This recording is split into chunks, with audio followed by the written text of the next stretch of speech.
तेजस्विनावधीतमस्तु मा विद्विषावहै। ओम शांति शांति शांति।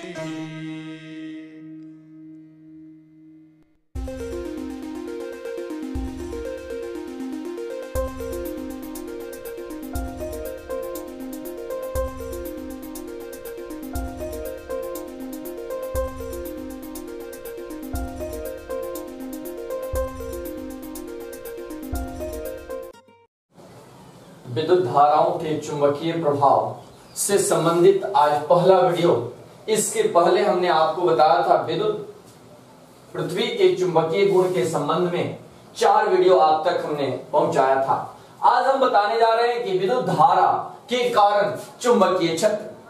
उदाहरण के तौर पर देखिए, जैसे एक करंट वायर, एक तार जब आपके मोहल्ले से या किसी क्षेत्र से गुजरता है तो उसकी क्षमता के अनुरूप उसके नीचे एक खतरे का ऐसा सिंबल लगा होता है, जो कहीं ना कहीं ये साबित करता है कि उस तार द्वारा एक क्षेत्र अंतरित हो रहा है, जिस क्षेत्र के अधीन जाने पर वह एट्रैक्शन के कारण, आकर्षण के कारण वह चुंबकीय पदार्थ, चाहे वो लौह चुंबकीय पदार्थ हो या अणुचुंबकीय पदार्थ हो, को अपनी ओर आकर्षित करेगा। इसलिए ऐसा सिंबल बना होता है। तो एक यक्ष प्रश्न हमारे सामने आता है कि क्या विद्युत में चुंबकीय गुण है? जब विद्युत में आकर्षण का गुण है तो यह निश्चित है कि विद्युत में चुंबकीय गुण भी होगा।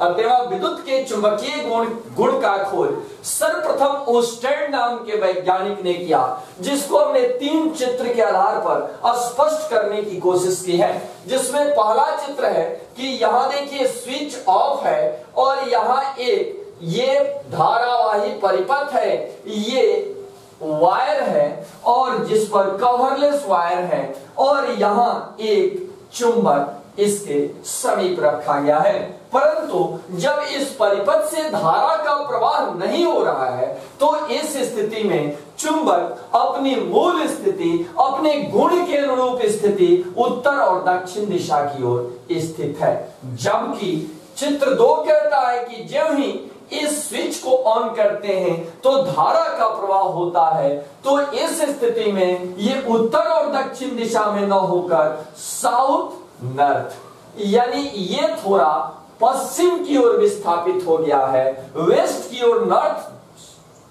पोल जो होता है वो पश्चिम की ओर विस्थापित हो जाता है। जब यहां प्लस और ये माइनस, उसी को चित्र 3 में हमने दिखाया है कि जब ही इसकी स्थिति बदल जाती है, इसके ध्रुव बदल जाते हैं, तो देखिए यही विस्थापन इस तरह हो जाता है।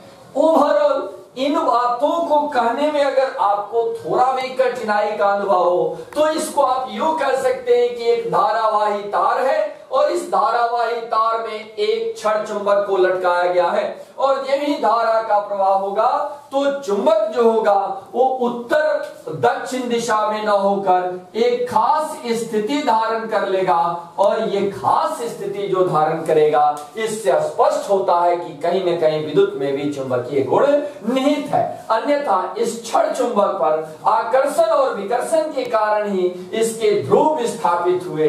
इससे साबित होता है कि विद्युत में चुंबकीय गुण है। इन्हीं प्रयोगों के आधार पर ओस्टेड ने बताया कि यदि धारावाही तार के समीप छड़ चुंबक को लटकाया जाए, यदि धारावाही तार के समीप छड़ चुंबक को लटकाया जाए तो चुंबक उत्तर और दक्षिण दिशा में न होकर एक खास स्थिति धारण कर लेता है। तो इससे स्पष्ट होता है कि विद्युत धारा में भी चुंबकीय गुण निहित है। इन चित्रों को एक बार एक्सप्लेन करते हैं। क्योंकि छड़ चुंबक की यह प्रवृत्ति है कि चुंबक हमेशा उत्तर और दक्षिण दिशा में स्थित होता है, और जब उत्तर और दक्षिण दिशा में तब तक इस परिपथ में स्थित है जब तक इससे धारा का प्रवाह नहीं हो रहा है। जो ही धारा का प्रवाह हुआ इसमें विस्थापन उत्पन्न हुआ। अब विस्थापन की भी दिशा है, इन दोनों चित्रों में धारा का प्रवाह है, लेकिन दोनों स्थिति में सुई का विस्थापन अलग अलग है। यानी इन प्रयोगों के आधार पर दो तथ्य सामने आ जाते हैं कि विद्युत में चुंबकीय गुण तो है ही, साथ ही साथ ये भी स्पष्ट हो जाता है कि ये चुंबकीय गुण जो विस्थापन की दिशा भी है वो कहीं ना कहीं इसके प्लस और माइनस इस विद्युत धारा की टेंडेंसी पर निर्भर करता है। इस नियम को ओस्टर्ड का नियम कहा गया। एक बार फिर स्मरण करते हैं कि यदि धारावाही तार के समीप छड़ चुंबक को लटकाया जाए तो चुंबक उत्तर और दक्षिण दिशा में न होकर एक खास स्थिति धारण कर लेता है। इस नियम को ओस्टर्ड का नियम कहा जाता है, या इस नियम को ओस्टर्ड के नियम से जाना जाता है, जिन्होंने यह साबित किया कि विद्युत में भी चुंबकीय गुण निहित हैं। उसके बाद जब विद्युत में चुंबकीय गुण निहित है, ओस्टर्ड ने यह साबित कर दिया, तो आखिर ये चुंबकीय क्षेत्र की दिशा कैसी है, एक जो क्षेत्र अंतरित हो रहा है चुंबकीय क्षेत्र, उसकी दिशा कैसी है।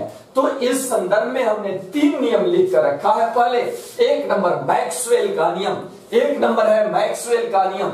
याद रखना बाबू, क्या कहता है मैक्सवेल का नियम? ये जैसे मार्कर को अगर धारावाही तार मान लिया जाए तो ऐसे अगर इसको पकड़ते हैं तो ये अंगूठा धारा की दिशा तथा ये बंधी हुई उंगलियां चुंबकीय क्षेत्र की दिशा को प्रकट करती हैं। यानी यूं कहें कि मैक्सवेल का नियम कहता है किस संदर्भ में? चुंबकीय क्षेत्र की दिशा के संदर्भ में मैक्सवेल का नियम है कि यदि धारावाही तार को दाहिने हाथ की मुट्ठी में पकड़े, इसीलिए इसको मैक्सवेल का दक्षिणाहस्त नियम भी कहा जाता है। यदि धारावाही तार को दाहिने हाथ की मुट्ठी में पकड़े तो अंगूठा धारा की दिशा तथा अन्य बंधी हुई उंगलियां चुंबकीय क्षेत्र की दिशा को प्रकट करती हैं।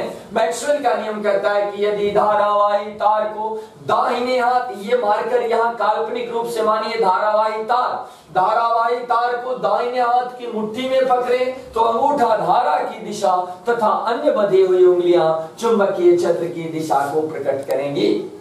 वहीं दूसरा नियम, उम्मीद है कि मैक्सवेल का नियम आप जरूर समझे होंगे। ये धारा की दिशा बता रही है और ये बंधी हुई उंगलियां चुंबकीय क्षेत्र की दिशा को बता रही हैं। दूसरा नियम कहता है बाएं हाथ के हथेली का नियम।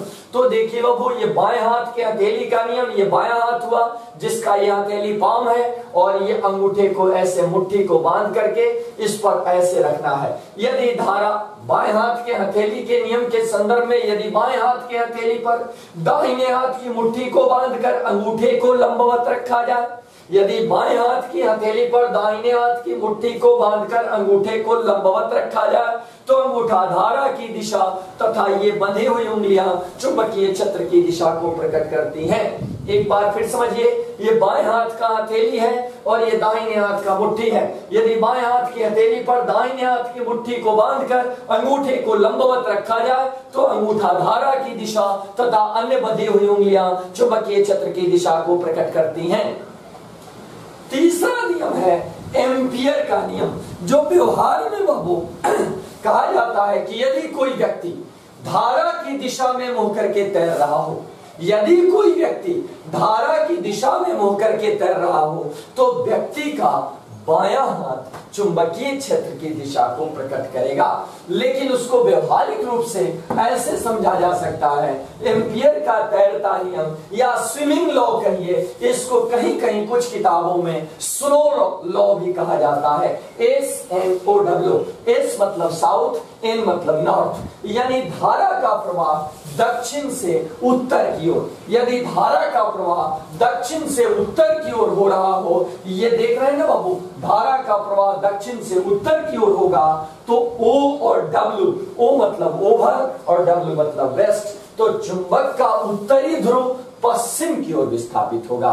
यानी जो स्टर्ड का नियम, ये जो विस्थापन की जो दिशा है उस दिशा को भी वेरीफाई एम्पियर का नियम करता है। इसका मतलब याद रखिए कि एम्पियर का नियम यह साबित करता है कि यदि धारा का प्रवाह दक्षिण से उत्तर की ओर हो रहा हो तो इस स्थिति में चुंबक का जो उत्तरी ध्रुव होगा वो पश्चिम की ओर विस्थापित होता है। यानी चुंबकीय क्षेत्र के संबंध में ये 3 नियम आ गए। पहला नियम हुआ मैक्सवेल का नियम, मैक्सवेल का नियम धारावाही तार को दाहिने हाथ की मुट्ठी में पकड़े तो अंगूठा धारा की दिशा तथा अन्य बंधी हुई उंगलियां चुंबकीय क्षेत्र की दिशा को प्रकट करेंगी। बाएं हाथ के हथेली का नियम कहता है कि यदि बाएं हाथ के हथेली पर दाहिने हाथ की मुट्ठी को बांधकर अंगूठे को लंबवत रखा जाए तो अंगूठा धारा की दिशा तथा ये बंधी हुई उंगलियां चुंबकीय क्षेत्र की दिशा को प्रकट करेंगी। वहीं एम्पियर का नियम कहता है कि यदि कोई व्यक्ति धारा की दिशा में मुंह करके तैर रहा हो तो व्यक्ति का बायां हाथ चुंबकीय क्षेत्र की दिशा को प्रकट करेगा।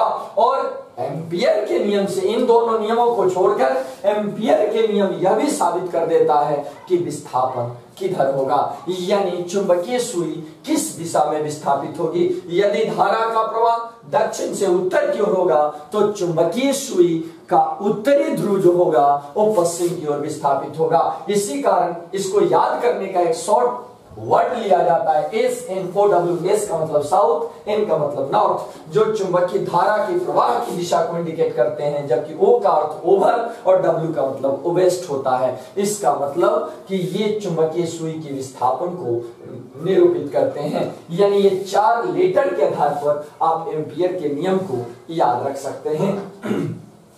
अब हमारे सामने ये प्रश्न खड़ा होता है कि तो आखिर चुंबकीय क्षेत्र है क्या। काल्पनिक तौर पर मान लीजिए कि ये एक चुंबक है, इसके इर्द गिर्द कहीं भी अगर फेरोमैग्नेटिक सब्सटेंस लोहा निकेल कोबाल्ट के टुकड़े को रखेंगे तो उसमें आकर्षण होगा, लेकिन इसका मतलब ये नहीं हुआ कि इसकी इतनी ऊंचाई पर रखें तो हो सकता है कि ये आकर्षित ना कर पाए, या नीचे रखें तो उसे आकर्षित नहीं कर पाए। इसका मतलब ये हुआ कि इसका एक विशेष क्षेत्र है जहां चुंबकीय अनुभव होता है, चुंबकीय प्रवृत्ति का अनुभव होता है। इसके द्वारा जो क्षेत्र अंतरित होगा वही क्षेत्र होगा चुंबकीय क्षेत्र, जिसको परिभाषा के तौर पर हमने लिखा है कि किसी धारावाही चालक तार, चूंकि विद्युत में भी चुंबकीय गुण है तो इसका मतलब कि किसी धारावाही चालक तार या चुंबक, धारावाही चालक तार कहिए या चुंबक, यानी अभी परिभाषा से स्पष्ट हो गया कि धारावाही चालक तार एक चुंबक की भांति व्यवहार करता है।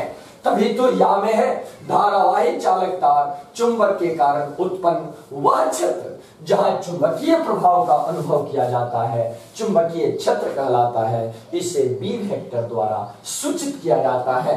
उम्मीद है कि आपको विद्युत धारा के चुंबकीय क्षेत्र से संबंधित प्रारंभिक नियमों का आपको ज्ञान हो गया होगा, पता चल गया होगा और आप उनसे लगातार जुड़े रहें। इसके बाद हम विद्युत धारा के चुंबकीय क्षेत्र के गुणधर्म और चुंबकीय क्षेत्र ज्ञात करने के संबंध में बियो-सावर्त का नियम तथा एम्पियर का नियम आप तक एक एक करके अंकित प्रश्नों के साथ साथ वस्तुनिष्ठ प्रश्नों की सूची के साथ आप तक पहुंचाएंगे।